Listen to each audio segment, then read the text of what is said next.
Big boss के घर में सभी सदस्यों को मिली है चेतावनी। आप जानते ही हैं कि घर में कैप्टेंसी टास्क चल रहा था और उस टास्क में प्रतीक जय भानुशाली की लड़ाई हुई। निशांत के ऊपर इन लोगों ने पूरा अगर कहा जाए तो जो मैट होता है, चादर होता है डाइनिंग टेबल पे बिछाने वाला, वो ढक दिया।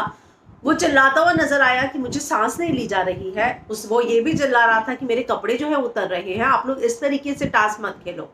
तो बिग बॉस लगातार इस बात की अनाउंसमेंट कर रहे थे कि टास्क में बल का प्रयोग मत कीजिए, आप टास्क कीजिए लेकिन बल का प्रयोग मत कीजिए। पर ये बिग बॉस का घर है, यहाँ बिग बॉस की ही कोई नहीं सुनता है। तो ऐसे में एक बार फिर जो है, जब टास्क चल रहा था, प्रतीक और इन सबके झगड़े हुए, शमिता का हाथ मुड़ गया और उसी को लेकर प्रतीक और जय झगड़े भी। इसके बाद बिग बॉस ने कहा कि आप सभी जो है गार्डन एरिया में एकत्रित हो जाए। सब इकट्ठा हो गए और उसके बाद बोले कि बिग बॉस बताइए क्या अनाउंस करनी थी।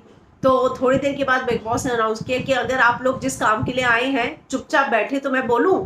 यानी कि आज बिग बॉस भी बहुत गुस्से में नजर आए और ये साफ साफ कहते हुए नजर आए। हालांकि उसके बाद जो है म्यूट हो गया, लेकिन बाद में जो पता चला वो यही था कि जहां पर टास्क खत्म हुआ था वहीं से फिर से कंटिन्यू किया जाए। लेकिन जिस तरीके से इस सीजन में लगातार बल का प्रयोग हो रहा है, जमीन पर गिरा रहे थे, मुंह के ऊपर चादर रख रहे थे। हालांकि जय और करण ने तो ये भी स्ट्रैटेजी बनाई, जो कचरे की थैली होती है वो निशांत के मुंह पे डाल दो। उसके बाद जय या करण में से कोई बोला कि नहीं नहीं यार वो ज्यादा हो जाएगा, वो ब्रीथ नहीं कर पाएगा। तो इस तरह की जो है ये लोग टास्क में स्ट्रैटेजीज बना रहे हैं, किसी को भी हर्ट कर रहे हैं। तो उसी बात को लेकर बिग बॉस ने जो है इन सभी को डांट लगाई है।